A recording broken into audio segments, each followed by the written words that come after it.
गांव का नाम था चंदपुर। यहाँ की गलियाँ और हवा भी भाई बहन के रिश्ते से मिठास से भरी थी। इस गांव में रहते थे राधा और मोहन, जिन्हें गांव के लोग प्यार से चंदपुर के नाम से जानते थे।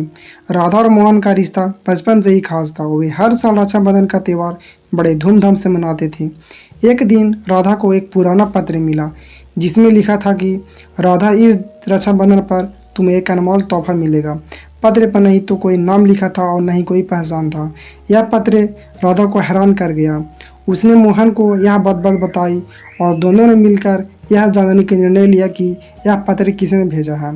जैसे जैसे रक्षाबंधन का दिन नज़दीक आ रहा था, राधा और मोहन का उत्सुकता बढ़ती जा रही थी। उन्होंने गांव के बुजुर्गों से भी इस बारे में बात की, पर किसी को भी इस पत्र का राज नहीं पता था। एक दिन राधा को अपने दादाजी की पुरानी डायरी मिला। उसने एक किस्सा लिखा था कि जिसमें एक रहस्यमय खजाने की जिक्र था। राधा और मोहन ने तय किया कि वे इस खजाने को खोज करेंगे। उन्होंने डायरी में लिखा संकेतों का पालन किया और गांव के बाहर स्थित पुराने मंदिर की ओर बढ़े। मंदिर के पास उन्हें एक गुफा मिला। गुफा के अंदर आ जाते ही उन्हें एक ताले से बंद दरवाज़ा मिला। डायरी में लिखा था कि ताले खोलने के लिए भाई बहन को मिलकर एक मंत्र बोलना होगा। राधा और मोहन ने मंत्र पढ़ा और ताला खुल गया।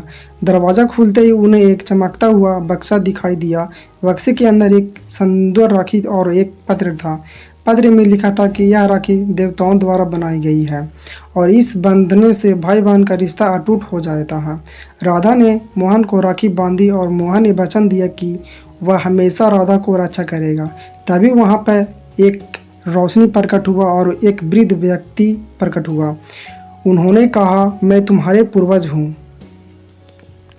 यह खजाना तुम्हारे लिए ही था। इस राखी की शक्ति में तुम्हारा रिश्ता और भी मजबूत हो जाएगा। राधा और मोहन ने उस दिन को अपने ज़िंदगी का सबसे खास दिन मान लिया। उन्होंने समझा कि यह रक्षाबंधन सिर्फ त्यौहार ही नहीं बल्कि भगवान है, जो भाई बहन के रिश्तों को और भी मजबूत बनाती है।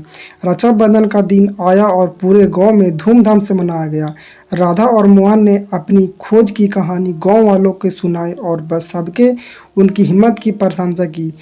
अब हर साल जब भी रक्षाबंधन आता, राधा और मोहन उस खजाने की राखी को विशेष रूप से पहनते और अपने रिश्तों को और भी गहरा करते।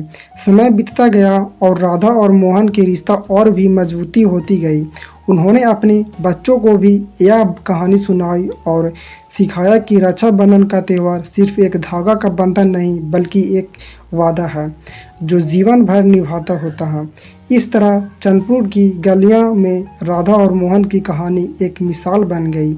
हर भाई बहन का उन्हें प्रेम के लिए अपने रिश्तों को और भी मजबूत बनाता गया।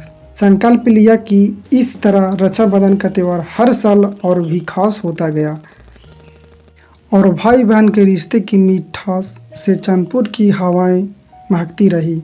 तो दोस्तों, उम्मीद करता हूँ कि यह कहानी आपको पसंद आई होगी और ऐसे ही कहानी सुनने के लिए हमारे चैनल को सब्सक्राइब करें। तो फिर मिलते हैं अगले वीडियो में। धन्यवाद।